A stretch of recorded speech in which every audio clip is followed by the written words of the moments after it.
Hi everyone, welcome to Aradhya's kitchen. ನಾನಿವತ್ತು golgappa recipe ಹೇಗೆ ಮಾಡೋದು ಅಂತ ಹೇಳ್ಕೊಡ್ತಾ ಇದ್ದೀನಿ. ಸೊ ಅದಕ್ಕೆ ಏನೇನು ಇಂಗ್ರೀಡಿಯೆಂಟ್ಸ್ ಬೇಕು ಅಂತ ಹೇಳ್ತೀನಿ. ಕೊತ್ತಂಬರಿ, ಹಸಿಮೆಣಸು, ಹುಣಸೆಹಣ್ಣು ಮತ್ತು ಶುಂಠಿ ತೊಗೊಂಡಿದ್ದೀನಿ. ಸೊ ಈಗ ಆಲೂಗೆಡ್ಡೆ ಮತ್ತು ಕಡಲೆಕಾಳು ಇದನ್ನು ಬೇಯಕ್ಕೆ ಹಾಕ್ಕೊತೀನಿ, ಉಪ್ಪು ಹಾಕಿಬಿಟ್ಟು.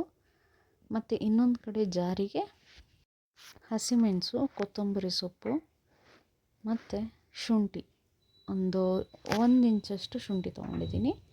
ಮತ್ತು ಹುಣಸೆಹಣ್ಣು ಅಷ್ಟೂ, ಮತ್ತು ಹುಣಸೆಹಣ್ಣು ರಸ ಇದೆಯಲ್ಲ ಅದನ್ನು ಹಾಗೆ ಇಟ್ಕೊತೀನಿ. ಸ್ವಲ್ಪ ಅಷ್ಟು ಗ್ರೈಂಡ್ ಮಾಡ್ಕೊತೀನಿ, ನೈಸಾಗಿ ಮಿಕ್ಸಿ ಮಾಡ್ಕೊಬೇಕು.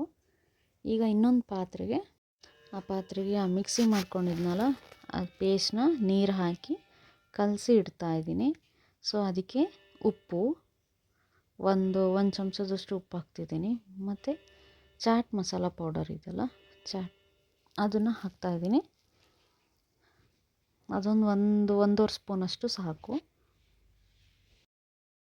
ಈಗ ಆಲೂಗೆಡ್ಡೆ ಬೇಯಕ್ಕೆ ಇಟ್ಟಿದ್ದೆ ಅಲ್ಲ, ಬೆಂದಿದೆ. ನಾನು 3 ವಿಷಲ್ ಹಾಕ್ಸ್ಕೊಂಡಿದ್ದೆ.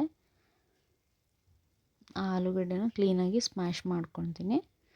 ಮತ್ತು ಈರುಳ್ಳಿನೂ ಹೆಚ್ಚಿಟ್ಕೊಂಡಿದ್ದೀನಿ ಸಣ್ಣದಾಗಿ, ಬಿಸಿ ಇದೆ. ಸೊ ಆಲೂಗೆಡ್ಡೆ ಪೂರ ಸ್ಮ್ಯಾಶ್ ಆದಮೇಲೆ ಈರುಳ್ಳಿ ಹಾಕ್ಕೊತೀನಿ.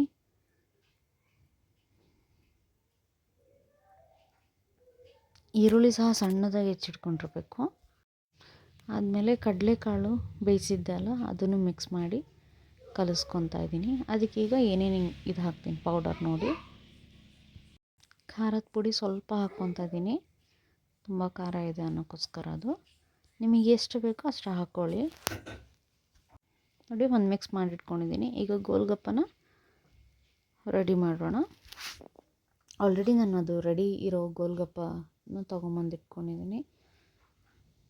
ಸೊ ಇದು ನಾನು ಹಾಗೆ ಮಾಡಿ ಇಟ್ಕೊಂಡಿದ್ದೆ, ಇದನ್ನು ಕ್ರಿಸ್ಪಿನೆಸ್ ತೋರ್ಸೋಕ್ಕೋಸ್ಕರ.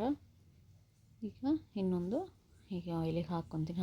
ಆಯಿಲ್ ಕಾದ್ಮೇಲೆ ಗೋಲ್ಗಪ್ಪೆ ಅಷ್ಟೂ ಹಾಕಿ ಮಾಡಿರ್ತೀನಿ.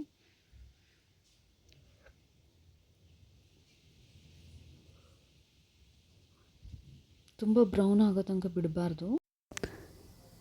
ಸೊ ಈಗ ರುಚಿಯಾದ ಹೋಮ್ ಮೇಡ್ ಗೋಲ್ಗಪ್ಪ ರೆಡಿಯಾಗಿದೆ. ಈ ವಿಡಿಯೋ ಇಷ್ಟ ಆದರೆ ಲೈಕ್ ಮಾಡಿ, ಶೇರ್ ಮಾಡಿ, ಸಬ್ಸ್ಕ್ರೈಬ್ ಮಾಡಿ. And thank you for watching.